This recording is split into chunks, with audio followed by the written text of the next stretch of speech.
ચાલો મિત્રો, હવે આપણે શરૂ કરી રહ્યા છીએ જેડબલઈ નું ચેપ્ટર આપણી ટેક્સ્ટ ના નંબર પ્રમાણે 11 નું ચેપ્ટર.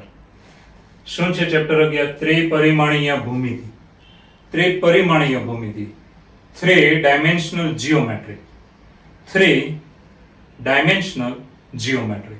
ઓકે, તો એના ઘણા બધા સૂત્ર તમને યાદ હશે, ઘણું બધું આવી ગયું, રેખા વિશે આવી ગયું, સમતલ વિશે આવી ગયું, એમાં યાદ હશે, બરાબર છે? તો થોડું હવે તમારે જેડબલઈમાં નવું પણ આવે તો મગજમાં નાખજો. ઓકે, તો આગળ વધીશું. જુઓ, ચાલો પહેલા દાખલાની રકમ જુઓ કે સમતલ આપ્યું છે સદિશ r dot i caret -2j caret + 3k બરાબર 17. હવે આ સમતલ બે બિંદુઓ કયા આપ્યા છે? -2i caret + 4j caret + 7k અને બીજું બિંદુ છે 3i caret -5j caret + 8k ને જોડતી રેખાને કયા ગુણોત્તરમાં ભાગે છે? બે બિંદુ આપ્યા છે, એને જોડતી એક રેખા હોય તો સમતલ એને કયા ગુણોત્તરમાં ભાગે છે? એનો મતલબ ગુણોત્તર તમારે મેળવવાનો છે, વિભાજનનો ગુણોત્તર. આવી રીતે ધ્યાન આપજો, બે બિંદુ હોય તો આને જોડતી એક રેખા હોય આવી રીતે, તો સમતલ કયા ગુણોત્તરમાં આને ધ્યાન આપજો, કયા ગુણોત્તરમાં વિભાજન કરે છે? તો આ બાજુ m જેમ n, તો આ ગુણોત્તર થયો m જેમ n. ઓકે, કયા ગુણોત્તરમાં વિભાજન કરે છે? આપણે સમતલ વડે રેખાનું વિભાજન થાય છે, બે બિંદુ વચ્ચેના ભાગનું, હકીકતે રેખાખંડનું વિભાજન છે.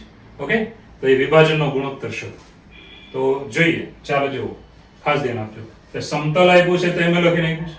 પહેલું બિંદુ છે એને સદિશ r1 નામ આપી દેવાનું, એ બિંદુ છે, બિંદુ થયું, વ્યાપકમાંથી હવે ફિક્સ થઈ ગયું. બીજું બિંદુ r2 સદિશ નામ આપી દો. હવે મિત્રો, વિભાજન માટે હું તમને શોર્ટકટ ફોર્મ્યુલા આપું છું, તે પકડી રાખજો. તો વિભાજનનો ગુણોત્તર જેને લેમ્બડા નામ આપી દઈએ, તો lambda is equal to minus, સૂત્ર મોઢે રાખો તો માઇનસ, ખાસ ધ્યાન આપજો કેવું સૂત્ર આવશે, તો બહુ ઈઝી સૂત્ર થઈ જાય. અંશમાં આપણે આવું લખવાનું, અહીંયા છે ને, અહીંયા તમારે જે પણ પદ આવશે તે ધન રાખવાના છે, એટલે મોડોકમાં આગળ માઇનસ અને હવે મોડોક. તો સોરી, આગળ માઇનસ મૂક્યા છે એટલે તમારે મોડોકની જરૂર નથી, ડાયરેક્ટ જ પદ સેટ થઈ જશે. શું આવશે જુઓ, તો માઇનસ પછી અંશ માટે લખવાનું સદિશ r1 ડોટ, જે આ પહેલું બિંદુ છે ને મિત્રો, પહેલું બિંદુ એને પહેલા સદિશ r ની જગ્યાએ લઈ લેવાનું, ડોટ, બાકીનો ભાગ જેમ છે તેમ જ i caret -2j caret + 3k અને પેલી બાજુ જે 17 છે સમતલ, એને ડાબામાં લેવાનું, તો -17 અને ખાલી ડાબી બાજુ જ લખવાની. આ શોર્ટકટ સૂત્ર છે, આ તમારી બુકમાં કશે આપ્યું નથી, એટલે જરા કાંઈ ધ્યાન આપજો, શોર્ટકટ આપું છું, તો ખાસ યાદ રાખજો. ગયા વર્ષે વાપર્યો હતો ને અત્યારે સીધો તમને અત્યારે હું ભણાવી રહ્યો છું, એટલે જરા ધ્યાન રાખજો.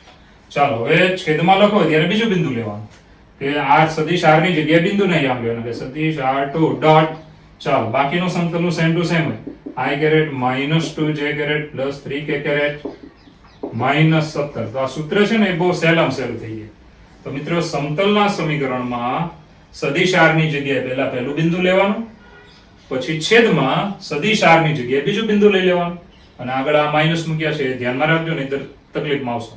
ચાલો, સદિશ r જે છે તે આપણે અહીંયા લઈ લઈએ, r1 r2 બંને, તો બરાબર આવશે માઈનસ સદિશ r1 છે -2i caret + 4j caret + 7k dot, ચાલો i caret -2j caret + 3k -17 છેદમાં, ચાલો છેદમાં બીજું બિંદુ છે 3i caret -5j caret + 8k dot, ચાલો i caret -2j caret + 3k -17.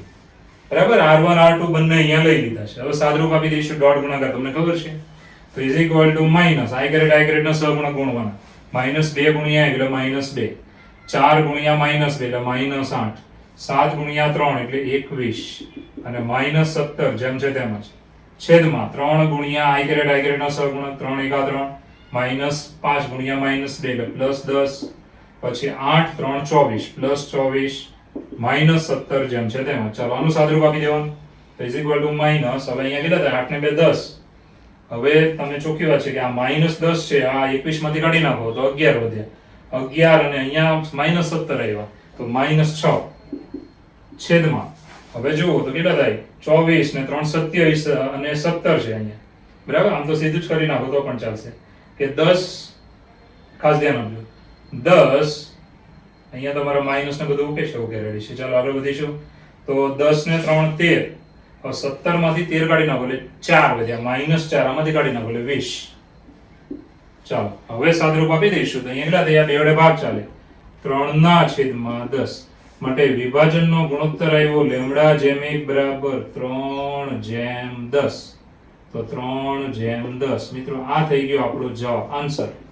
જે તમે રકમમાં જોશો તો તમને આન્સર મળી ગયો, ડેલી આપેલું છે. ઓકે, તો આ એક શોર્ટકટ સૂત્ર છે. આમાં સીધો તમે આ તો મેં વધારે લખ્યું છે, પણ એક્ઝામમાં તમારે ડાયરેક્ટ આ સ્ટેપ ડોટ ગુણાકાર કરીને આ જ લખવાનું, ડાયરેક્ટ આવડી જાય ને તો બહુ ઈઝી છે. જુઓ કે આ સમતલ છે, આ બે બિંદુ છે. હવે આ બે બિંદુ છે તે એક બિંદુ આ છે ને બીજું બિંદુ આ છે. સમતલ એ બે બિંદુમાંથી પસાર થતી રેખાના છેદીને જાય છે. તો સમતલ આ બે બિંદુમાંથી પસાર થતી રેખાનું કયા ગુણોત્તરમાં વિભાજન કરે છે? તો આ બાજુ ના બાજુ ટુકડા કેવા થયા? તો ટુકડા થયા 3/10. એટલે આ બાજુ 3 ભાગની, પેલી બાજુ 10 ભાગે. તો બે બિંદુના નામ આપી દીધા. હવે આ સૂત્ર મેં બનાવ્યું છે, હકીકત અત્યારે તાજું બનાવ્યું છે, તો જરા ધ્યાન આપજો. એનો મતલબ આવા નામ આપીને બનાવ્યું છે, બાકી ડાયરેક્ટ વાપરતો હતો. અત્યારે જુઓ તમને એક્ઝેક્ટ યાદ રહી જાય એવી રીતે હું કહું છું કે આ માઇનસ પહેલા લેવાના, પછી મિત્રો શું કરવાનું કે સમતલમાં r સદિશની જગ્યાએ r1 લઈ લો અંશમાં, પછી સદિશ r ની જગ્યાએ r2 લઈ લો છેદમાં. ઓકે, બસ. અને ખાસ ધ્યાન શું રાખવાનું કે સમતલમાં જમણી બાજુનું અચળ પદ ડાબામાં લેવાનું ભૂલવું નહીં, અને એ ડાબામાં લીધા પછી જે હોય તે અહીંયા મૂકવાનું થાય, ખાલી ડાબી બાજુ. ચાલો સદિશ r1 r2 મૂકો, ડોટ ગુણાકાર કરો, સાદરૂપ આપો એટલે તમને મળ્યા 3/10. માટે વિભાજનનો ગુણોત્તર આવ્યો 3/10. તો આ એક શોર્ટકટ ફોર્મ્યુલા મેં આપી છે, પકડી રાખજો કે જોવા નહીં મળે, ખાલી આપણે અહીંયા જોવા મળે છે એટલે તમારે યાદ રાખવાનું રહેશે. તો કંઈ ગોખવાની જરૂર નથી, બહુ ઇઝીલી તમે મોઢે રાખી શકો છો. ઓકે, ચલો મિત્રો બીજો દાખલો જુઓ, સેકન્ડ. શું આપી છે રકમ બરાબર જુઓ. એક સમઘનના વિકર્ણના, એનો મતલબ એક સમઘનના ઉગમ બિંદુ અને વિકર્ણોને જોડતા સદિશના દિક ગુણોત્તર. રકમ જે આપી ભાષામાં એનું ગુજરાતી અંગ્રેજીમાંથી ડેન્જર કર્યું છે, પણ તમને સાદી ભાષામાં હું એટલું કહીશ કે સમઘનમાં એક વિકર્ણ લેવાનો છે. આ વિકર્ણનો એક ઉગમ બિંદુ છેડો છે અને બીજો છેડો ગમે તે છે સમઘનનો. એટલે કે વિકર્ણ જે છે, ધ્યાન આપજો, સમઘનનો એક વિકર્ણ કે ઉગમ બિંદુથી વિકર્ણનો બીજો છેડો છે, તો આ જે વિકર્ણ છે એના દિક ગુણોત્તર શોધો. દિક ગુણોત્તર કેટલા થાય? ઓકે, તો સૌપ્રથમ તમે અહીંયા સમઘન જુઓ. સમઘનમાં બાજુની લંબાઈ a લીધી છે. અહીંયા એવું વિચારવાનું છે, પણ આપણે એ બાજુ લેતા નથી, પણ અહીંયા એક શિરોબિંદુના યામ હું લઈ લઉં છું. સમઘન છે એટલે બધી બાજુ સરખી જ છે. જે તમે નવું નામ કોઈ પણ આપી શકો કે ભાઈ આનું આપણે નામ આપી દઈએ તો સ્મોલ m આપી દઈએ. આ બધી બાજુની લંબાઈ સરખી આવે. સ્મોલ m, હાઈટ લઈ લો, આ લઈ લો, તે લઈ લો, બરાબર છે. તો અહીંયા આપણે ખાસ ધ્યાન આપજો કે મારે આ જે બિંદુ છે એના યામ જોઈએ છે. તો બહુ ચોખ્ખું છે, P બિંદુના યામ a છે. અત્યારે આપણે બાજુની લંબાઈ છે એનું મહત્વ નથી, પણ ખાલી P બિંદુના યામની જરૂર છે. એ યામ મેં લીધા છે સ્મોલ a. સમઘન છે માટે ત્રણેય યામ સરખા આવે. અત્યારે આપણે આ જે a લેશો ને તો બાજુની લંબાઈ પણ આપણે કેટલી લેવાની થઈ? a જ લેવાની થઈ. પણ અહીંયા વિકર્ણની લંબાઈ આપણી જુદી આવે. બાજુની લંબાઈ કેટલી આવી? a. ઓકે, તો અહીંયા a લીધો એટલે બાજુની લંબાઈ x યામ a, y યામ a, z યામ a લઈ લીધો છે. એક બિંદુ અહીંયા ઉગમ બિંદુ લીધું 0 0 0, અને બીજું બિંદુ લીધું છે એની સામે વિકર્ણનો છેડાનો અંત્ય બિંદુ. તો એક ખૂણામાંથી બીજા ખૂણામાં સામે જવાનું, તો a. હવે મિત્રો સદિશ OP આપણને આરામથી મળી જાય. સદિશ OP બરાબર શું? તો p ના યામમાંથી u ના યામ બાદ કરો. x યામની બાદબાકી, y યામની બાદબાકી, z યામની બાદબાકી, એટલે આપણે આના યામ મળ્યા a. હવે સદિશ OP ના દિક ગુણોત્તર. સદિશ OP ના દિક ગુણોત્તર. દિક ગુણોત્તર એનો મતલબ એની દિશાના ગુણોત્તર, દિશાના ઘટકો એમ. તો દિશાને આવી રીતે દર્શાવે છે. ત્યાં જાને લેસ ધેન ગ્રેટર ધેન નહીં બોલવાનું, આને બોલવાનું દિક ગુણોત્તર. તો દિશા દેખાડી કહેવાય. આ દિશાના ઘટક કેવા આવે? તો પહેલો ઘટક એ, બીજો ઘટક એ અને ત્રીજો ઘટક એ. હવે આમાંથી સરખો ભાગ તમે ઉડાડી શકો છો કારણ કે આ ગુણોત્તરો છે. તો આની બરાબર લખી શકાય દિક ગુણોત્તર. ચાલો એ ઉડી જાય એટલે 1 1 1. તો આ મળ્યા તમને માંગેલ દિક ગુણોત્તર. તો આ છે આપણો જવાબ, આન્સર. અને લેસ ધેન ગ્રેટર ધેન નહીં બોલવાનું. શું બોલવાના? દિશાના ઘટકો. આ દિશાનો સંકેત ગણાય અથવા દિક ગુણોત્તરનો સંકેત. એટલું યાદ રાખો તો ચાલશે. ચાલો બહુ ઈઝી હતું કે સમઘનના વિકર્ણનો એક અંત્ય બિંદુ ઉગમ બિંદુ છે, બરાબર છે, તો આ વિકર્ણના દિક ગુણોત્તર શોધ એટલે કે દિશાના ઘટક શોધ. દિશા શોધવા માટે બે બિંદુ જોઈએ, એક તો ઉગમ બિંદુ છે ને બીજું બિંદુ P લીધું, જેના યામ a લીધા. ઓકે, એટલે સદિશો P બનાવો માટે એના દિક ગુણોત્તર આવે, આના ઘટક ડાયરેક્ટ ઘટક લેવાના, આ દિશાના ઘટક થઈ ગયા, આને કહેવાય દિક ગુણોત્તર. ઓકે, હવે આમાં જેટલું સરખું એટલું ઉડાડી શકો છો, તો એ વડે બધાને ભાગી નાખો એટલે આ તમે દિક ગુણોત્તર લઈ શકો છો, વિકર્ણના દિક ગુણોત્તર એટલે એની દિશાના ઘટકો લઈ શકો છો. ઓકે, આ થઈ ગયો જવાબ. ચાલો મિત્રો 13મો દાખલો જુઓ. રકમ શું આપી છે? સમઘનના વિકર્ણો વચ્ચેનો ખૂણો શોધ. ઓકે, તો આપણે હમણાં બીજો ગણ્યો એવી રીતે આ 13મો દાખલો થાય. તો જો 13મો દાખલો, સમઘનના વિકર્ણો વચ્ચેનો ખૂણો. તો સમઘન એઝ ઇટ ઇઝ, વિકર્ણ તમને હમણાં જ મેં સમજાવ્યો, એમની વચ્ચેનો ખૂણો થીટા લેતા આ શું આવ્યું 1/3. એ થીટા એ ખૂણો છે એટલે ખૂણાનું કોસનું મૂલ્ય આવ્યું એટલે ખૂણાનું કોસાઇન કહેવાય, ખૂણાનો કોસાઇન. હવે મિત્રો થીટા બરાબર આપણો જવાબ કેવો બને? તો થીટા બરાબર cos ઇન્વર્સ 1/3. તો આ જે આવ્યો તે આપણો 13મા દાખલાનો જવાબ છે. cos થીટા બરાબર 1/3 માટે થીટા બરાબર cos ઇન્વર્સ 1/3. તો આ 13મા દાખલાનો જવાબ થઈ ગયો મિત્રો. એકદમ ઈઝી કે સમઘનના વિકર્ણો વચ્ચેનો ખૂણો શોધો. તો સમઘનના વિકર્ણો વચ્ચેનો ખૂણો છે cos ઇન્વર્સ 1/3. ચલો મિત્રો છઠ્ઠો દાખલો જુઓ. x1 y1 z1 અને x2 y2 z2 ને જોડતા રેખાખંડનો, હવે એક રેખા આપી છે, રેખા છે x α l બરાબર y β m બરાબર z γ n પરના પ્રક્ષેપનો, ધ્યાન આપજો, પરના પ્રક્ષેપની લંબાઈ બરાબર ખાલી જગ્યા. હવે બે બિંદુ જે જોડતા રેખાખંડ છે, રેખાખંડ એનો આ રેખા પરનો જે પ્રક્ષેપ પડે છે, પડછાયો પડે છે, એની લંબાઈ શોધો. તો જો ખાસ ધ્યાન આપજો, બે બિંદુ આપ્યા છે એનો રેખાખંડ છે આ, બરાબર, આ બે બિંદુ એનો રેખાખંડ. હવે આ રેખા આપી છે તે પેલી રેખા છે, આ રેખા, જે રેખા તમને અહીંયા આપી છે, બરાબર છે, આ રેખા આપણે લખી નાખીએ, રેખાખંડનો રેખા એટલે આ રેખા થઈ. હવે આ રેખા પર આનો પડછાયો પડે, સૂર્ય આ બાજુ એટલે પડછાયો પડ્યો, બરાબર, આ પડછાયો પડ્યો અહીંયાથી અહીંયા સુધી, તો એની લંબાઈ કેટલી થાય? ઓકે, તો મિત્રો આ રેખાની દિશાના ઘટક કયા થાય? તો આ છેદમાં પદ છે, તમને ખબર છે, મેં ભણાવ્યું તમને કે છેદમાં પદ છે તે એની દિશા કહેવાય. xyz ના સહગુણક +1 હોય તો છેદના પદે દિશા થઈ ગયા. તો આની દિશા આ છે, આને કહેવાય દિક કોસાઇન, સોરી દિક ગુણોત્તર કહેવાય. શું કહેવાય? દિક ગુણોત્તર. દિક ગુણોત્તર એટલે દિશાના ઘટક, જે મેં સમજાવ્યું તમને. દિક ગુણોત્તર કયા છે? તો ભાઈ l m n, આ દિશાના ઘટક છે. ઓકે, તો આને દિશાના ઘટકને આપણે યુઝમાં લઈ શકીએ છીએ. ઓકે, દિશાને દર્શાવવાની રીત આ છે, અને લેસ ધેન ગ્રેટર ધેન નહીં બોલવાનું, આને દિશા બોલવાનું અથવા દિક ગુણોત્તર બોલવાનું. ઓકે, તો દિશા l m n, ઓકે, અથવા દિક ગુણોત્તર l m n. હવે મિત્રો આનું સૂત્ર કેવું બને? તો ભાઈ પહેલા તો રેખાખંડ વાળી દિશા તમારે બનાવવી પડે, એનો મતલબ x x ની બાદબાકી y y ની ને z z ની. ઓકે, અને પછી તમારે એના ગુણાકારમાં તમારે આ પદ દરેક દિશાના ઘટક મૂકી દેવાના, એટલે વેરિએશન મળે, એટલે પ્રક્ષેપ મળી જાય છે. એનો મતલબ અહીંયાથી શરૂ કરીને અહીંયા સુધીની લંબાઈ તમે નક્કી કરી શકો છો. આની લંબાઈ કેવી આવશે? તો લંબાઈ હંમેશા ધન હોય એટલે મોટો. ચાલો, l ગુણ્યા દિશાનો ઘટક લીધો l ગુણ્યા, હવે આ બંનેની બાદબાકી, તો x2 - x1. આને તમે આમ ઉલટું લખી શકો, x1 - x2. ચાલો, બીજો ઘટક દિશાનો m ગુણ્યા, ચાલો આ બંનેમાં y2 - y1 બરાબર m કૌંસમાં z2 - z1.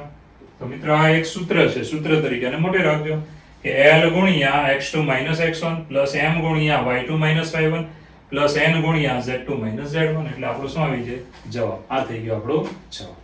ચલો મિત્રો 7મા દાખલાની રકમ જુઓ. y અને z અક્ષ સાથે 60 અંશનો ખૂણો બનાવતી રેખા, y અને z અક્ષ સાથે 60 અંશનો ખૂણો બનાવતી રેખા x અક્ષ સાથે કેટલી નમેલી છે? બહુ સાદી ભાષામાં કે y અને z અક્ષ સાથે 60 નો ખૂણો રેખા બનાવે છે, તો ભાઈ x અક્ષ સાથે કેટલો બનાવે છે? તો બહુ ઈઝી દાખલો થઈ ગયો. y અક્ષ સાથે બીટા ખૂણો અને z અક્ષ સાથે ગેમા ખૂણો લઈએ તો બંને કેટલા થયા? 60 ના. હવે x અક્ષ સાથેનો ખૂણો આલ્ફા લઈએ તો આપણું સૂત્ર છે, તમે ભણી ગયા છો કે cos² alpha plus cos² beta plus cos² gamma is equal two 1. હવે મિત્રો આની અંદર આ બંને કિંમતો મૂકી દઈશું. માટે cos square alpha plus beta બરાબર 60 અંશ એટલે cos સ્ક્વેર બીટા 60 અંશ cos સ્ક્વેર ગામા એ પણ 60 અંશ ઇઝ ઇક્વલ ટુ 1. ચલો આનું સાદુરૂપ cos 60 બરાબર 1/2 બરાબર છે 1/2 નો વર્ગ પ્લસ 1/2 નો વર્ગ ઇઝ ઇક્વલ ટુ 1. હવે સાદુરૂપ તમે જાણો જ છો કે 1/4 એટલે પાછું 1/2 થઈ ગયું બરાબર છે 1/4 એનો સરવાળો થાય 1/2 પેલી બાજુ લઈ લેશો 1 - 1/2 એટલે 1/2 માટે cos square alpha is equal two 1/2. હવે મિત્રો વર્ગમૂળ લઈને ધન જ આપ લખવાનો કારણ કે ખૂણો હંમેશા અહીંયા ધન લેવાનો છે ઓકે તો માટે આવશે cos alpha is equal two 1/√2 માટે આલ્ફા બરાબર 45 અંશ. તો મિત્રો આ 45 અંશ એ આપણો શું થઈ ગયો જવાબ. તો રેખા x અક્ષ સાથે 45 અંશના ખૂણે ઢળેલી છે અથવા નમેલી છે ઓકે તો આ થઈ ગયો આપણો જવાબ. ચલો મિત્રો 8મા દાખલાની રકમ જુઓ. 8મો દાખલો રેખાઓ x - 1/2 બરાબર y - 2/4 બરાબર z - 3/4 અને x - 1/4 બરાબર y - 2/5 બરાબર z - 3/7 એ ખાલી જગ્યા ઓપ્શનમાં આપ્યું છે કે ભાઈ છેદે છે આ છે તે છે સમતલીય છે કે વિષમતલીય વગેરે સમાંતર છે વગેરે વગેરે બરાબર છે. તો તમે બે રેખા જુઓ ને તો તમને આમ ખબર પડી જાય જો બહુ ઈઝી છે કે બંને રેખા પર વાત શું થાય કે રેખા પરનું બિંદુ અને છેદના ઘટક એ રેખાની દિશા. તો દિશા તો બંનેની જુદી જુદી છે જો 2 તો અહીંયા 4 છે 4 તો અહીંયા 5 છે દિશા જુદી છે પણ આ જે બિંદુ તમને આપ્યું છે મિત્રો 1 2 3 એવી રીતે આમાં પણ સેમ છે 1 2 3 સેમ બિંદુ આપ્યું છે. તો આપણે આવું લખવાનું થાય કે બંને રેખા પરનું સામાન્ય બિંદુ સામાન્ય નો મતલબ બંનેમાં છે સામાન્ય બિંદુ છે 1 2 3 છે જો x - x1 એટલે 1 y - y1 એટલે 2 z - z1 એટલે 3 સેમ આમાં છે માટે બંને રેખા પર સામાન્ય બિંદુ છે એનો મતલબ આ રેખા પર છે અને પેલી રેખા પર છે તેનો મતલબ બંને રેખા એકબીજાને એક બિંદુમાં છેદે છે માટે બંને રેખા છેદે છે. બિંદુ જો બંનેમાં સામાન્ય હોય તો બંને રેખાઓ કેવી હોય પરસ્પર છેદતી રેખા હોય તો બંને છેદે છે. આ જવાબ થઈ ગયો આ છે આપણો આન્સર બંને છેદે છે ઓકે જોઈને તમે મોઢે જવાબ આપી શકો એવો છે ઓકે. ચલો મિત્રો 9મો દાખલો જુઓ કે નીચેનામાંથી કઈ રેખા દર્શાવે છે અને 4 ઓપ્શનમાં તમને દિક ગુણોત્તર આપ્યા છે. શું આપ્યું છે દિક ગુણોત્તર એનો મતલબ દિશાના ઘટક આપ્યા છે એમ આપણે સમજવાનું ઓકે. તો પહેલો ઓપ્શન જુઓ દિશાના ઘટક છે અથવા દિક ગુણોત્તર છે 1/√3 1/√3 1/√3. તો આપણે શું કરવાનું તો જે દિશાના ઘટક છે આ દિશાના ઘટક xm ym zm એના વર્ગનો સરવાળો જો 1 થઈ જાય ને આ હકીકતે cos આલ્ફા cos બીટા અને cos ગામા ના મૂલ્યો છે કે cos square alpha plus cos square beta plus cos square gamma બરાબર શું થઈ જવું છે 1. જો 1 થઈ જાય તો એ હંમેશા રેખા દર્શાવે તો આ રેખાની દિશા ગણાય રેખા દર્શાવે 100% અને જો 1 ન થાય તો રેખા દર્શાવતો નથી. આ દિશા દિક ગુણોત્તર રેખા દર્શાવે નહીં. દિક ગુણોત્તર રેખા ક્યારે દર્શાવે કે cos alpha cos beta cos gamma ની આ જે કિંમત છે એના વર્ગનો સરવાળો કેટલો થવો જોઈએ 1. આને આપણે આમ લખવાનું કે ભાઈ cos આલ્ફા = 1/√3 cos બીટા = 1/√3 અને cos ગામા = 1/√3 લેતા આ લઈ લીધું ઓકે. હવે આપણે આનું વર્ગ કરી સરવાળો કરવાનો cos square alpha plus cos square beta plus cos square gamma = ચાલો 1/√3 નો વર્ગ પ્લસ 1/√3 નો વર્ગ પ્લસ 1/√3 નો વર્ગ. ચાલો સાદુરૂપ કેટલું આવે તો તમને ખબર પડી જાય તો = 1/3 પ્લસ 1/3 પ્લસ 1/3. ચાલો છેદનો છેદ અંશનો સરવાળો 3/3 = 1. જો આવી રીતે આ જવાબ એક આવી જાય તો માટે એમ કહેવાય કે ભાઈ દિક ગુણોત્તર 1/√3 1/√3 1/√3 એ રેખા દર્શાવે છે રેખા દર્શાવે છે માટે આપણે આન્સર કયો થઈ ગયો તો પહેલો ઓપ્શન જે એ લીધો તો તે આપણો શું થઈ જાય જવાબ. તો યાદ રાખો દિક ગુણોત્તર એટલે cos alpha cos beta cos gamma જો એના વર્ગનો સરવાળો 1 થઈ જતો હોય આના વર્ગનો સરવાળો જો 1 થઈ જતો હોય તો આ દિક ગુણોત્તર એ હંમેશા શું દર્શાવે? રેખા. જો 1 ન થાય તો રેખા દર્શાવે નહીં. ઓકે, ચલો મિત્રો 10મા દાખલાની રકમ જો. રેખાની દિશાકીય કોસાઇન દિક ગુણોત્તર 1/c 1/c 1/c હોય તો ખાલી જગ્યા. હવે રેખાની દિક કોસાઇન આપી છે, એનો મતલબ દિશાકીય કોસાઇન. બરાબર, દિશાકીય કોસાઇન જેને આપણે દિક ગુણોત્તર સ્વરૂપે આપેલી છે. એટલે મેં તમને હમણાં જ કીધું કે રેખા જો હોય ને તો પછી આના cos આલ્ફા નો વર્ગ પ્લસ cos બીટા નો વર્ગ પ્લસ cos ગામા નો વર્ગ બરાબર 1 હોય જ. ઓકે, અહીંયા તો રેખાની દિશા કહી દીધી કે આ દિશા જ છે એટલે આ રેખા દર્શાવે છે. તો પછી આને આપણે આમ લઈ શકીએ કે cos square alpha plus cos square beta plus cos square gamma is equal two 1. રેખા દર્શાવે છે માટે તમે આ લઈ શકો છો. હવે મિત્રો આ કિંમતો અહીંયા લઈ લેવાની.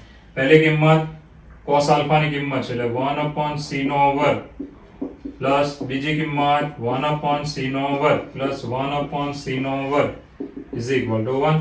માટે આવશે 1 1 1 એટલે 3/c square is equal two 1. માટે c square is equal two 3. માટે c બરાબર પ્લસ ઓર માઈનસ √3. તો મિત્રો આ c ની કિંમત એ આપણો શું થઈ ગયો? જવાબ થઈ ગયો. તો બહુ ઈઝી છે. રેખાની દિશાકીય કોસાઇન આપી છે, એનો મતલબ cos alpha cos beta cos gamma આપ્યું છે. લઈ લેવાનું, જવાબ આવી જાય. આટલો આ ઈઝી દાખલા છે. ઓકે, ચલો મિત્રો 14મા દાખલાની રકમ જો કે સમતલ x 3y 4z 6 બરાબર 0 ના અક્ષો સાથેના છેદકોનો બેઝિક સરવાળો. એનો મતલબ અક્ષો સાથેના છેદકોનો સરવાળો કેટલો થાય? ઓકે, તો સમતલ અક્ષોને છેદે તો જેટલા અંતઃખંડ કપાય x અક્ષ પર, y અક્ષ પર અને z અક્ષ પર, એ અંતઃખંડોનો શું મેળવવાનો છે? સરવાળો. તો પહેલા તો સમતલને આપણે આવી રીતે ફેરવીશું. જો તો હંમેશા યાદ રાખજો, આ 6 છે એક બાજુ રાખો ત્યારે એને ધન રાખવાના છે એટલે આ ત્રણેય પદને પેલી બાજુ લેવા પડશે.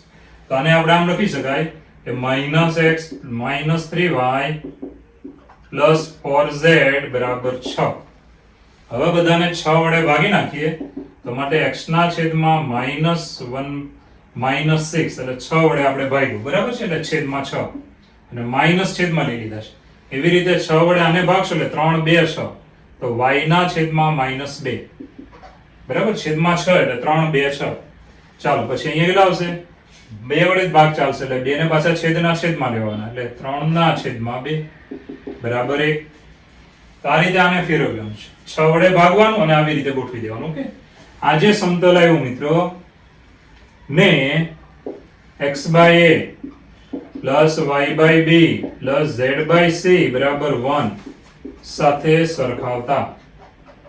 ચાલો આની સાથે સરખાવીએ તો અંતઃખંડ a બરાબર -6, b બરાબર -2 અને c બરાબર 3 ના છેદમાં 2. હવે આ અંતઃખંડોનો શું કરવાનો? સરવાળો. તો a plus b plus c is equal to -ax -2 અને +3/2. ચાલો સાદરૂપ આપી દઈશું. 6 ને 2 8 -8 plus 3/2 લસા લઈએ 8 2 16 -16 3 છેદમાં 2 બરાબર છે. તો કેટલા થયા? 16 માંથી 3 છે એટલે -13 ના છેદમાં 2. ચાલો આ થઈ ગયો અંતઃખંડોનો સરવાળો. ઓકે, ચલો મિત્રો 15મા દાખલાની રકમ જુઓ. શું આપી છે? તો રકમને હું થોડીક ગોઠવીને બોલું છું મિત્રો. આ ગુજરાતી જે અંગ્રેજીમાંથી કર્યું છે તે થોડું વિચિત્ર હોય છે. આપણે આપણી રીતે એને ગોઠવીને હું બોલું છું. ધ્યાન આપજો કે રેખાઓ, બે રેખાઓ છે જેના સદિશ સમીકરણ આપ્યા છે કે રેખાઓ સદિશ r બરાબર સદિશ a પ્લસ t ઇન્ટુ સદિશ b અને બીજી રેખા છે સદિશ r બરાબર સદિશ c plus t dash into સદિશ d. આ બે રેખાઓ સમતલીય થાય જો ખાલી જગ્યાનો મતલબ કઈ શરતનું પાલન થાય કે જેથી આપેલી બંને રેખાઓ એક જ સમતલમાં આવેલી હોય. ધારો કે આ નીચેનું સમતલ છે, એક રેખા અહીંયા છે બીજી રેખા અહીંયા છે. બરાબર, બંને રેખા સમતલમાં આવેલી છે. તો આપણે શું કરવાનું છે મિત્રો કે આ રેખાઓ સમતલીય થાય એની માટેની શરત લખવાની છે. શું લખવાની છે? શરત. એટલે ઓપ્શનમાંથી આપણને જવાબ મળી જાય. ઓકે, તો સૌપ્રથમ બે રેખાઓ સમતલીય હોય ને તો તમારે આવું વિચારવાનું કે ધારો કે આ આપણી પાસે સમતલ છે મિત્રો, કોઈ પણ સમતલ છે એવું માની લઈએ. બરાબર, આ સમતલમાં સમજો કે આ એક રેખા છે આપણી પાસે. ધારો કે આ પહેલી રેખા જે છે આપણી પાસે એની પરનું બિંદુ સદિશ a અને રેખાની દિશા થાય, ધ્યાન આપજો, સદિશ બી. આ રેખાની દિશા થઈ, બરાબર છે. હવે મિત્ર દિશા આમ કે આમ ગમે તે બાજુ લઈ શકો, કોઈ પ્રોબ્લેમ નથી. હવે બીજી રેખા તમને આપી છે મિત્રો, ધારો કે આ બીજી રેખા છે, એની પરનું બિંદુ છે સદિશ સી. જોઈ શકો છો સદિશ સી એની પરનું બિંદુ, અને આ ટી ડેશ સાથે ગુણાકારમાં એને દિશા કહેવાય. આ રેખાની દિશા ધારો કે આ બાજુ છે, એ સદિશ ડી. રેડી? હવે મિત્રો આ બંને સમતલીઓ માટેની શરત તમારે ગોખવાની જરૂર નથી, આરામથી તમે જાતે બનાવી શકો, મારી પણ જરૂર ના પડે એવી વાત છે. શું કરવાનું? તો એક સદિશ બનાવવાનો બિંદુઓને આધારે, કે સદિશ એસી બરાબર છે સદિશ સી માઈનસ સદિશ એ, એટલે કે સદિશ એસી. આ સદિશ બનાવવાનો. હવે સમતલ લેવું હોય તેનો અભિલંબ સદિશ હોવો જોઈએ, એનો મતલબ આ સમતલને લંબ સદિશ આપણે બનાવવો પડે. સદિશ એન, આને કહેવાય અભિલંબ. ચાલો, અભિલંબ સદિશ છે. તે કેવી રીતે બનશે? તો જે રેખાની દિશાઓ છે ને એ સમતલમાં છે, એટલે સમતલને સમાંતર દિશા હોય. સમતલમાં રેખા હોય તો સમતલને સમાંતર દિશા હોય. તો બે સમાંતર દિશાનો જો ક્રોસ કરવામાં આવે, બે સમાંતર દિશાનો ક્રોસ કરવામાં આવે તો બંનેને લંબ દિશા મળે. એટલે હું આ રેખાની દિશા આપી એનો ક્રોસ કરું ને તો મને આ સમતલને લંબ દિશા મળી જાય મિત્રો. તો અહીંયા આપણે લંબ દિશા મેળવવી હોય તો ધ્યાન આપજો, સદિશ પહેલા તો સમતલ પરનો સદિશ કયો થયો? તો સદિશ સમતલ પરનો કયો થાય? તો તમને ખબર પડી જાય ને કે જે છે આપણી પાસે, ધ્યાન આપજો, હોય તો સમતલમાંનો સદિશ, ચાલો, સદિશ સી માઈનસ સદિશ એ, તથા અભિલંબ સદિશ આપણને મળી જાય. અભિલંબ સદિશ એન બરાબર શું કરવાનું? તો આ બંનેની દિશાનો શું કરવાનો? ક્રોસ ગુણાકાર કરવાનો. કે સદિશ બી ક્રોસ સદિશ ડી. તો આ તમને સમતલમાંનો સદિશ મળ્યો ને આ સદિશ છે લંબ સદિશ મળ્યો. એટલે કે સદિશ n બરાબર આપણને મળ્યો, કે ધ્યાન આપજો, સદિશ n ઇઝ ઇક્વલ ટુ સદિશ b ક્રોસ સદિશ d. ક્રોસ કરવાથી આ બે દિશા હોય તો એનો બંનેનો ક્રોસ લો ને તેને લંબ દિશા મળે, એટલે સમતલનો અભિલંબ મળી ગયો. હવે મિત્રો સમતલનો સદિશ અને અભિલંબ, સમતલમાં સદિશ હોય તે અને સમતલનો અભિલંબ બંને લંબ હોય. લંબ હોય તો ડોટ ગુણાકાર કેવો થાય? 0 થાય. તો ખાસ ધ્યાન આપજો કે સદિશ એ માઈનસ સદિશ એ લંબ છે સદિશ બી ક્રોસ સદિશ ડી. તો માટે શરત, આપણને શરત મળી ગઈ કે આ બંને લંબ હોવાથી બંનેનો ડોટ ગુણાકાર શું થાય? 0 થાય. કે સદિશ એ માઈનસ સદિશ એ ડોટ સદિશ બી ક્રોસ સદિશ ડી બરાબર 0. તો મિત્રો આ થઈ ગયો આપણો જવાબ, આન્સર. તો આવો સહેલો દાખલો થઈ જાય. જો તમે આવું વિચારો ને તો સહેલો છે, નહીતર ગોખીને થાકી જશો. તો ગોખવાની કોઈ જરૂર નથી, આ એમને આવડી જાય તમને. બે રેખાઓ એક જ સમતલમાં હોય તો કઈ શરત આવે? એટલે કે બે રેખા સમતલીય હોવાની શરત. તો બે રેખા પરના બિંદુ હોય ને, બિંદુ, રેખા પરના બિંદુ, એનો સદિશ બનાવવાનો. સદિશ એ માઈનસ સી લખો કે સી માઈનસ એ લખો, કોઈ પ્રોબ્લેમ નથી. ઓપ્શન જોઈને આપણે લખી નાખવાનું. બંને ચાલે, બંને ચાલે હું બોલું છું. પછી આ બંને દિશાનો ક્રોસ કરો એટલે સમતલનો અભિલંબ મળી જાય. હવે સમતલનો સદિશ, સદિશ છે માઈનસ સદિશ છે, અને આ અભિલંબ સદિશ બંનેનો ડોટ ગુણાકાર 0 થાય. કેમ ડોટ ગુણાકાર 0 થાય? કે બંને લંબ છે, તો બંને લંબ હોય તો ડોટ ગુણાકાર 0. તો આપણી શરત થઈ ગઈ. ઓકે, ચલો મિત્રો, હવે જે ઓપ્શનમાં જવાબ આપ્યો છે ને તે આવી રીતે આપ્યો છે. પેલી બાજુ 0 છે ને એટલે આને તમે બદલી શકો છો. આને બદલી શકો એનો મતલબ સદિશ સી માઈનસ સદિશ એની જગ્યાએ શું લઈ શકો?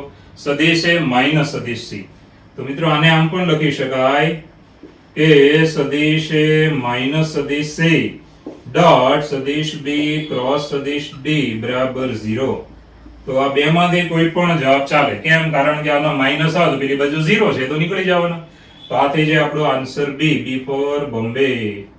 આ જવાબ છે આપણો બી. ઓકે, ચલો મિત્રો 16મો દાખલો.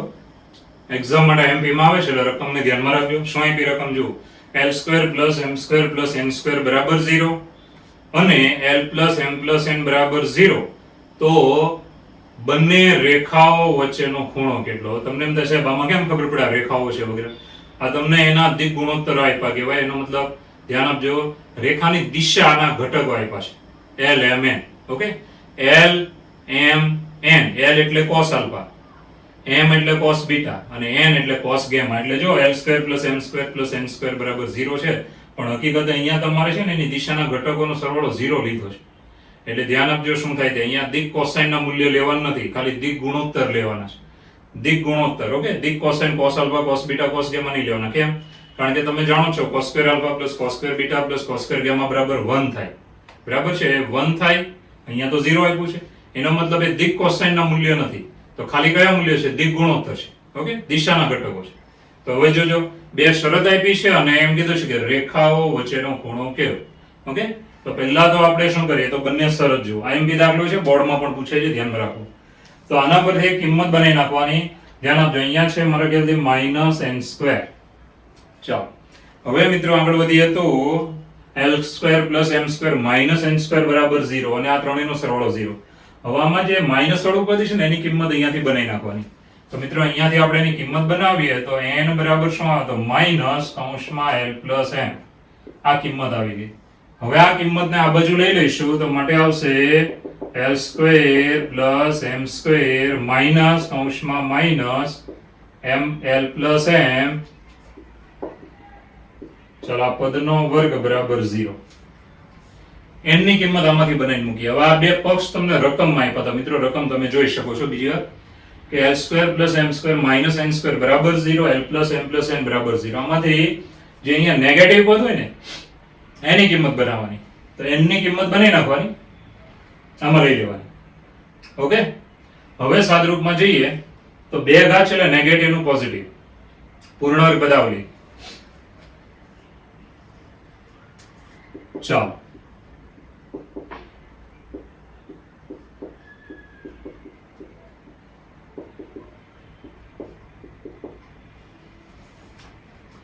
ઓકે, વિસ્તરણ કર્યું. ચાલો મિત્રો, વિસ્તરણ કર્યા પછી કોણ નીકળી જાય છે, તો l² m² નીકળી જાય. શું વધ્યું? માટે -2lm બરાબર 0. માટે l બરાબર 0 અથવા m બરાબર 0. ચાલો બે કિંમત નક્કી થઈ ગઈ કે બે માંથી એક 0 છે, તો પહેલા આપણે લઈશું l બરાબર 0. ચાલો l બરાબર 0 લેતા હવે l બરાબર 0 લેશો એટલે ક્યાં લેવાનો, તો બહુ ચોખ્ખી વાત છે કે આમાં લેવાનો. બરાબર, આને નંબર 1 આપી દઈએ, અહીંયાથી જ આપી દઈએ નંબર 1. તો l બરાબર 0 લઈશું તો n બરાબર આવે -0 + m, કારણ કે નંબર 1. ચાલો માટે n બરાબર આવશે -m. ચાલો હવે મિત્રો રેખાની દિશા આપણી નક્કી થઈ ગઈ. તો માટે પ્રથમ રેખા ના દિક ગુણોત્તર, બરાબર, એના દિક ગુણોત્તર એટલે દિશાના ઘટકો કહેવાય. એને આમ લખાય કે l m n, ઓકે. આને દિશાના ઘટક કહેવાય અથવા દિક ગુણોત્તર બોલવાનું. ચાલો l બરાબર તો આપણે ધ્યાન આપજો શું હતું, તો 0 હતો. અહીંયા જોવાનું 0, એ આમાં લઈ લેવાનું 0. ચાલો m બરાબર એમ જ રાખીએ અને n બરાબર શું આવ્યું, તો -n. આવી રીતે, ઓકે. હવે મિત્રો આને આપણે આમ નામ રાખીએ છીએ, આગળ વધીએ. હવે બીજો પોઈન્ટ લઈએ, અથવા આને આપણે ફેરવવું હોય તો ફેરવી શકાય. જો આ દિક ગુણોત્તર છે ને, ગુણોત્તરને કોઈ સમાન સંખ્યા વડે ભાગી શકાય. તો અહીંયાથી ભાગી નાખીએ, બેટર રહેશે. ચાલો બધાને m વડે ભાગી નાખીએ તો સહેલું લાગશે. જો બધાને m વડે ભાગી નાખો એટલે 1 - 1, કારણ કે m વડે ભાગતા, બરાબર, આ તમને દિક ગુણોત્તરના ઘટક મળ્યા, એને તમે દિશાના ઘટક લઈ શકો છો. ચાલો હવે બીજી કિંમત લઈએ, m બરાબર 0. ધ્યાન આપજો, m બરાબર 0 લેતા બોર્ડની એક્ઝામમાં પણ તમારે મિત્રો આવી રીતે જ ગણવાનો છે દાખલો. હું ફૂલ ગણું છું, પૂરેપૂરા સ્ટેપ લખીને. એટલે એક્ઝામ બોર્ડની હોય, લખવાની દાખલો, પરીક્ષામાં દાખલો પૂછે તો પણ તમારે આમ જ લખવાનું. ધ્યાન રાખજો, બોર્ડની પરીક્ષા માટે આઈએમપી છે, જેડબલઈ માટે છે. હવે મિત્રો m બરાબર 0 આમાં લેવાનો. શું લેવાનો? m બરાબર 0. તો n બરાબર કેવા મળશે, તો n બરાબર -l + 0, કારણ કે નંબર 1. ચાલો માટે n બરાબર આવે -l, બરાબર છે. હવે બીજી રેખાના દિક ગુણોત્તર લખવાના. માટે બીજી રેખાના દિક ગુણોત્તર, ચાલો l m n, બરાબર, બીજી રેખાના જે મળે તે આના પરથી મળે. L બરાબર તો L જ રાખીએ છીએ. ચાલો m બરાબર શું લેવાનું 0 અને n બરાબર શું આવેલું માઈનસ l. હવે મિત્રો બધાને કોના વડે ભાગી શકાય? l વડે ભાગી શકાય.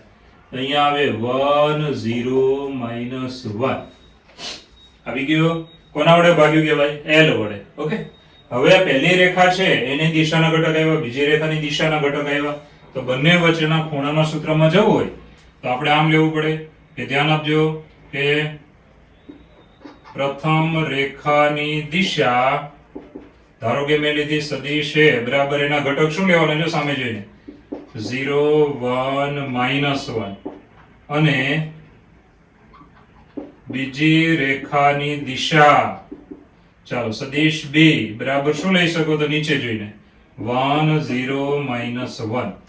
ચાલો માટે બંને વચ્ચેનો ખૂણો થીટા લેતા ચાલો cos થીટા બરાબર શું આવે તો બધાને આવડે છે સદિશ a ડોટ સદિશ b ખૂણો હંમેશા લઘુકોણ લેવાનો હોય એટલે આવી રીતે લખજો કે mod of સદિશ a ગુણ્યા mod of સદિશ b. બરાબર, mod of રાખવાનો કારણ કે ખૂણો હંમેશા લઘુકોણ રાખવાનો 0 થી 90 સુધીમાં. ચાલો સદિશ a ડોટ સદિશ b કરીએ તો ડોટ ગુણાકાર બધાને આવડે 0 ગુણ્યા 1 પછી y નો ગુણાકાર 1 ગુણ્યા 0 z નો ગુણાકાર -1 ગુણ્યા -1 છેદમાં મૂલ્ય અંડરરૂટ ચાલો 0 square plus 1 square plus -1 square under root ચાલો બીજામાં જો 1 square plus 0 square plus -1 square સાદરૂપ આપી દઈએ તો અંશમાં આવે 0 પ્લસ 0 પ્લસ 1 છેદમાં આવશે √2 ગુણ્યા √2 બરાબર આવે 1/2 માટે થીટા બરાબર કિંમત આવી π/3 60. cos ની કિંમત 1/2 ક્યારે હોય તો 60 આગળ એટલે π/3. આ છે મિત્રો આપણો આન્સર સી. તો મહત્વનો દાખલો હતો એટલે મેં આખું બોર્ડ ભરી દીધું છે મિત્રો, પણ બોર્ડની પરીક્ષામાં પૂછાય ત્યારે તમારે આવી રીતે વ્યવસ્થિત લખવાના પેપરમાં લખવાનું રહેશે. જોઈ લો એકવાર કે તમને બે શરત આપી હોય, આ શરત બરાબર છે, તો આ શરત દ્વારા તમને બે દિશા મળે, તો આ દિશા જે મળે ને એ દિશા વાળી રેખા વચ્ચેનો ખૂણો શોધો. બે દિશા મળે માટે બે રેખા થઈ, એમની વચ્ચેનો ખૂણો શોધો. તો પહેલા શું કરવાનું તમારે, હું કહું છું તે ધ્યાન રાખવાનું કે માઇનસ વાળું પદ કોણ છે એ જોવાનું. તો એ પદની કિંમત અહીંયાથી બનાવવાની, એને આમાં મૂકીને સાદરૂપ આપશો એટલે આવા પદ 100% આવશે. હું બોલું એમાં ધ્યાન રાખજો. પહેલો l0 લેવાનો આની અંદર એટલે n બરાબર મળશે. હવે પહેલી રેખાની દિશાના દિક ગુણોત્તર l mn, l બરાબર 0 લીધો એ તો લેવાનો જ, m બરાબર m રાખવાનું કારણ કે આ n બરાબર -m લેવાનું એટલે m વડે ભાગી શકો તમે. ચાલો પછી બીજી કિંમત લેવાની m બરાબર 0 લેતા આની અંદર. હવે બીજી રેખાના ધ્યાન આપજો દિક ગુણોત્તર એટલે કે દિશાના ઘટકો l mn, l બરાબર l અને m બરાબર m. ધ્યાન આપજો m બરાબર તો 0 હતો, n બરાબર l માઈનસ l, n બરાબર માઈનસ l, બધાને l વડે ભાગી નાખો. હવે આ પહેલી રેખાની દિશાના ઘટક મળ્યા, આ બીજી રેખાની દિશાના ઘટક મળ્યા અને નામ આપી દીધા. બંને રેખા વચ્ચેનો ખૂણો થીટા લેતા cos થીટા બરાબર mod of સદિશ a ડોટ સદિશ b upon mod of સદિશ a mod of સદિશ b. કિંમત મૂકો, આ તો તમને આવડે જ છે. તમારી કિંમત 1/2 આવી, cos થીટા બરાબર 1/2 માટે થીટા બરાબર π/3 60 જે છે આપણો આન્સર સી. તો આ દાખલો ખાસ ધ્યાનમાં રાખજો, ખૂબ ડિટેલમાં મેં તમને ભણાવ્યું છે. ઓકે, ચલો મિત્રો 19મો દાખલો જો 2 4 5 3 5 -4 ને જોડતી રેખાને -4/5 માં વિભાજન કરતું બિંદુ. આ ગુણોત્તરમાં વિભાજન કરતું બિંદુ ખાલી જગ્યા છે બરાબર. એ બિંદુ ક્યાં છે એવું આપણે માંગ્યું છે, બીજું તો કઈ નવું નથી, તમને આવડે છે. વિભાજન સૂત્ર મૂકી દેવાનું. ઓકે, તો ચાલો વિભાજન બિંદુ બરાબર ચાલો સૂત્ર તમને આવડે છે mx2 nx1 છેદમાં m n, પછી my2 ny1 છેદમાં m n, mz2 nz1 છેદમાં m n. આવી રીતે સૂત્ર મૂકી દઈએ. આ સૂત્ર તમને આવડે છે, આમાં કઈ નવું નથી બરાબર. તો -4 ગુણ્યા 3 પ્લસ 5 ગુણ્યા 2 છેદમાં -4 પ્લસ 5. ઓકે, આગળ વધીએ.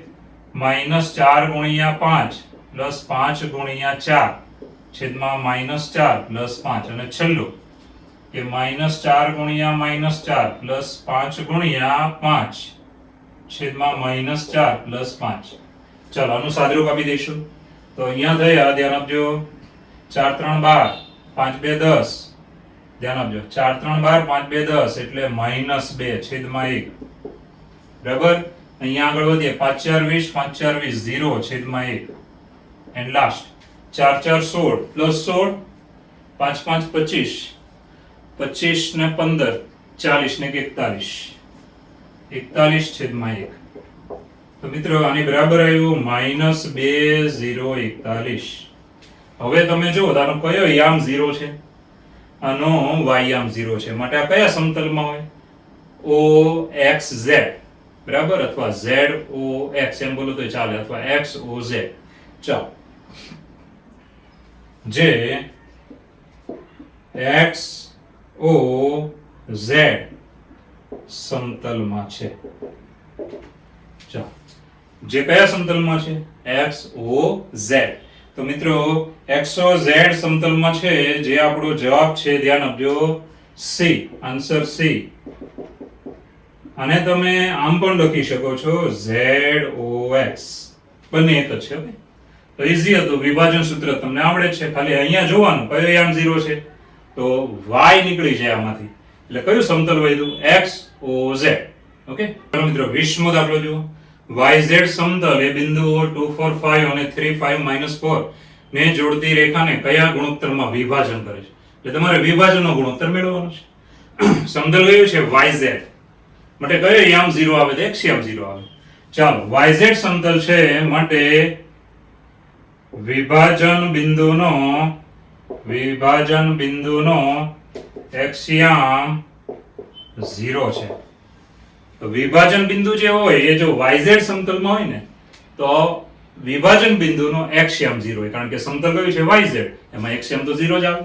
ચાલો, બે બિંદુ આપ્યા તો તે આમાંથી પસાર થતી રેખા, બરાબર છે, એને yz સમતલ કયા બિંદુમાં વિભાજન કરે છે? તો વિભાજન બિંદુનો x યામ 0 છે, તો આપણે x યામ જ લેવાનો. તો વિભાજન બિંદુનો x યામ બરાબર, ચાલો, mx2 nx1 છેદમાં m n. આ આપણું સૂત્ર થયું, ખાલી x યામ લેવાનું. તો x યામ તો 0 છે, is equal two mx2 x2 બરાબર 3 પ્લસ nx1 x1 બરાબર 2 છેદમાં m n.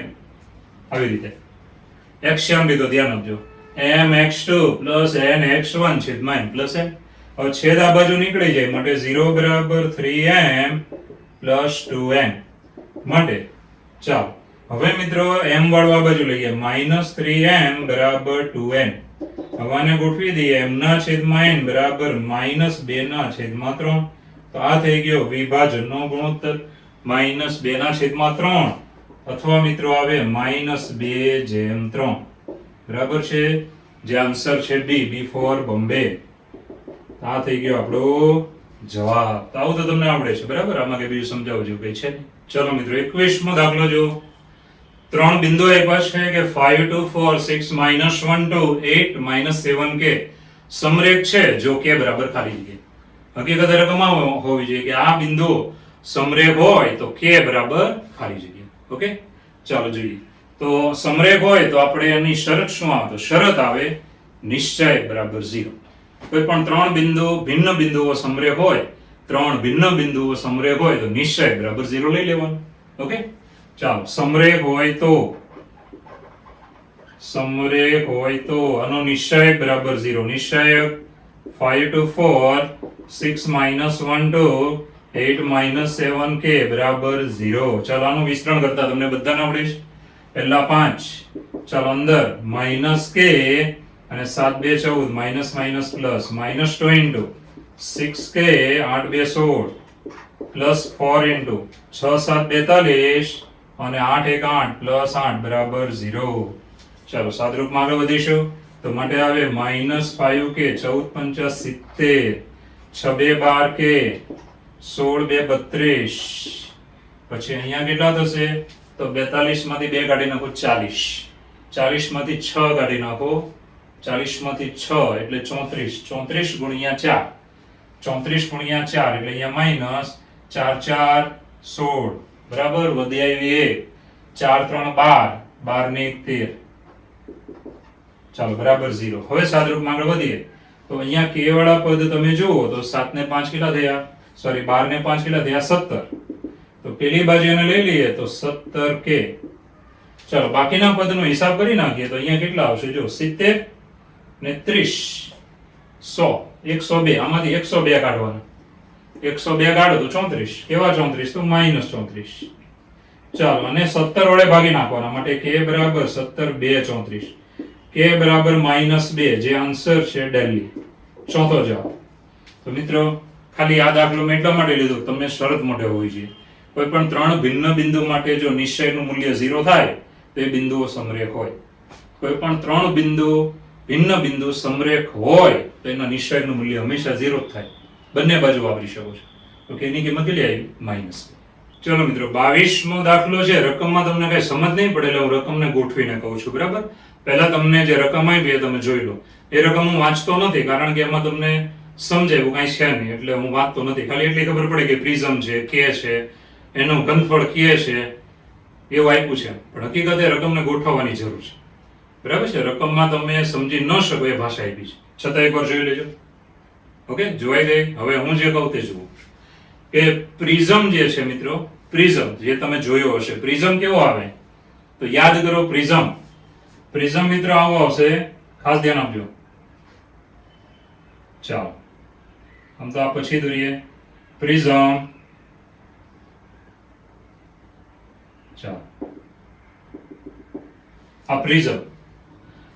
પ્રિઝમ જે છે એમાં પાયો છે ત્રિકોણ ABC અને આનું એક શિરોબિંદુ ઉપર છે, બરાબર.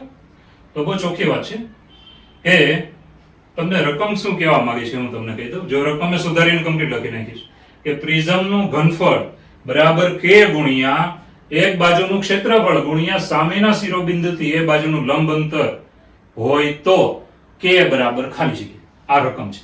હવે તમને રકમ સમજાય. શું કીધું જુઓ કે પ્રિઝમનું ઘનફળ બરાબર k ગુણ્યા પ્રિઝમની કોઈ પણ એક બાજુનું ક્ષેત્રફળ ગુણ્યા એની સામેના શિરોબિંદુથી એ બાજુનું લંબ અંતર. આ પ્રિઝમ હોય તો આ નીચેની સપાટીનું ક્ષેત્રફળ ગુણ્યા ઉપર જે શિરોબિંદુ છે ત્યાંથી આ સપાટીનું લંબ અંતર. ઓકે, આ રકમ છે. તો k ની કિંમત ખાલી જગ્યા. હવે તમે જોઈ લો, પ્રિઝમનું ઘનફળ બરાબર k ગુણ્યા એક બાજુનું ક્ષેત્રફળ ગુણ્યા સામેના શિરોબિંદુથી એ બાજુનું લંબ અંતર. હવે આ પ્રિઝમ હોય તો આ નીચેની સપાટી દેખાય ત્રિકોણ ABC વાળી, ધ્યાન આપજો, એનું ક્ષેત્રફળ લેવાનું, આનું ક્ષેત્રફળ, બરાબર છે.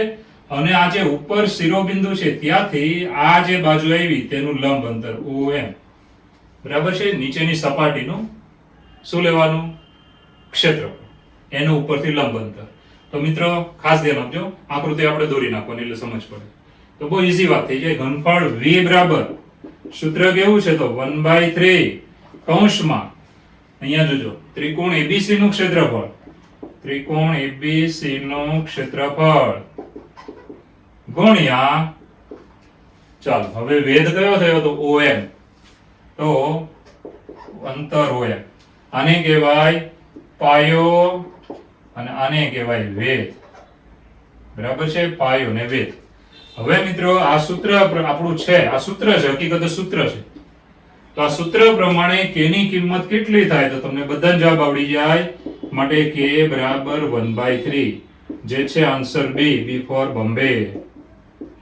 હા, આન્સર B ABCD જોઈ લેજો, હું જે લખું એ હોય કે ન હોય એટલે તમારે ધ્યાન રાખવાનું. આન્સર B જોઈ લો, સૂત્ર જ છે V બરાબર 1/3 પાયો ગુણ્યા વેધ, એટલે કે પાયાનું ક્ષેત્રફળ ગુણ્યા વેધની લંબાઈ, બરાબર છે. આ તમારે યાદ રાખવાનું એટલે સીધો જવાબ જ આવી જાય. અને સૂત્ર યાદ રાખજો, ક્યાંક બીજા દાખલામાં ક્યાંક વાપરો કામ લાગે. ઓકે, ચલો મિત્રો 24મો દાખલો જુઓ. જો એક રેખા અક્ષો સાથે અનુક્રમે આલ્ફા, બીટા અને ગેમા માપના ખૂણા બનાવે તો cos2 alpha plus cos2 beta plus cos2 gamma બરાબર ખાલી જગ્યા. ઈઝી છે એકદમ. હવે તમને ખબર છે ભાઈ કે કોઈ પણ રેખા અક્ષો સાથે આલ્ફા, બીટા અને ગેમા માપના ખૂણા બનાવે તો cos2 alpha plus cos2 beta plus cos2 gamma બરાબર કેટલા થાય? 1. ઓકે, તો શરૂ કરીએ. ચાલો આની કિંમત લાવવાની કીધી છે. તો હવે આપણે 11મા ધોરણનું સૂત્ર યાદ કરવાનું. cos 2 α બરાબર 2 cos square alpha minus 1. બરાબર, જૂનું સૂત્ર તમને મોઢે છે.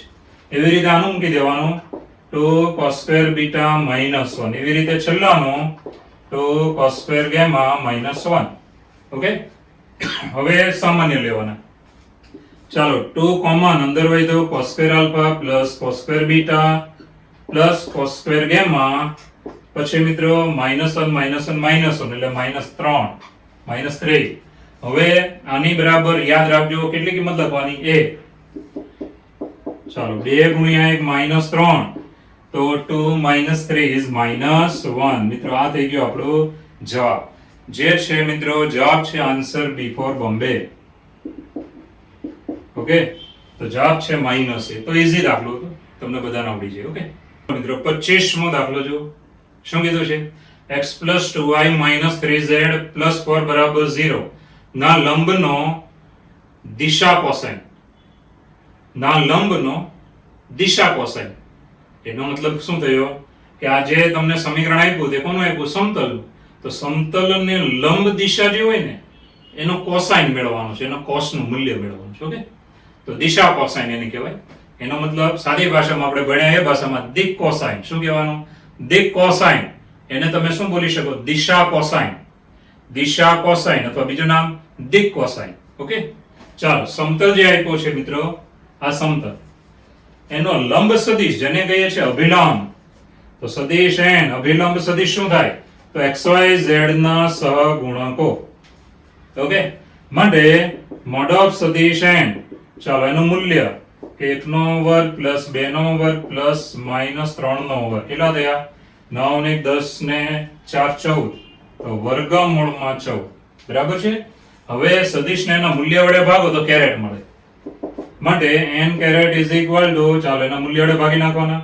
ખબર ના પડે તો સૂત્ર લખી દઈએ કે સદિશ n ભાગ્યા mod of સદિશ n બરાબર 1/વર્ગમૂળ 14, ચાલો 2/વર્ગમૂળ 14 અને -3/વર્ગમૂળ 14. માટે ધ્યાન આપજો.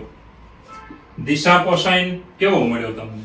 તો મિત્રો દિશા કોસાઇન, ચાલો દિશા કોસાઇન,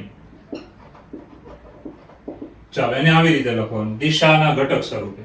તો 1/વર્ગમૂળ 14, 2/વર્ગમૂળ 14 અને -3/વર્ગમૂળ 14. આને લેસ ધેન ગ્રેટર ધેન નહીં બોલવાનું, પણ શું બોલવાનું? દિક ગુણોત્તર 1/વર્ગમૂળ 14, 2/વર્ગમૂળ 14, -3/વર્ગમૂળ 14. અથવા દિશા કોસાઇન બોલો તોય ચાલે, એમાં કઈ વાંધો નથી. પણ દરેક વખતે આનું જ્યારે મૂલ્ય લેવામાં આવે ત્યારે એકમ સદિશ સ્વરૂપે આવું નહીં મળે તમને. ઘણી વખત ખાલી ધ્યાન આપો, દિક ગુણોત્તરમાં એવા ઘટકો મળે કે જેના વર્ગનો સરવાળો 1 ન પણ થતો હોય. અહીંયા આપણે 1 થઈ જશે. તો મિત્રો ખાસ ધ્યાન આપજો, કારણ કે કોસાઇન નું મૂલ્ય હોય તો હંમેશા 1 થવાનું છે. ઓકે, ચાલો આ થઈ ગયો આપણો જવાબ, જે છે આન્સર ડેલી. હવે તમે ફરી વાર જોઈ લો, બહુ ઈઝી છે. એક સમતલનું સમીકરણ આપ્યું છે, યાદ રાખવાનું કેવું? ax + by + cz + d બરાબર 0. આને કહેવાય સમતલ. તો સમતલનો ધ્યાન આપજો, દિશા કોસાઇન ખાલી જગ્યા છે, દિશા કોસાઇન. સમતલનો લંબ દિશા કોસાઇન ખાલી જગ્યા છે. લંબ કીધું છે શબ્દ રકમમાં જુઓ. સમતલનો લંબ દિશા કોસાઇન ખાલી જગ્યા છે. હવે સમતલનો લંબ એટલે અભિલંબ સદિશ લેવાનો. અભિલંબ એટલે xyz નો સહગુણકો. હવે ધ્યાન આપજો, એની દિશાનો એકમ સદિશ લઈએ ને તો cos આલ્ફા ની કિંમત cos બીટા ને cos ગામા ની મળે. એકમ સદિશનું મૂલ્ય 1 હોય માટે cos square alpha + cos square beta + cos square gamma બરાબર 1 થાય છે. તો આપણે કોસાઇન મેળવવાનું છે એટલે આ એકમ સદિશ લેવો પડે. તો મિત્રો એનું મૂલ્ય લેવાનું, પછી સદિશને એના મૂલ્ય વડે ભાગો એટલે એકમ સદિશ મળ્યો. એકમ સદિશ એટલે મૂલ્ય 1. એટલે હવે તમે આને લઈ શકો cos alpha, cos beta, cos gamma. એને કહેવાય દિશા કોસાઇન. શું કહેવાનું?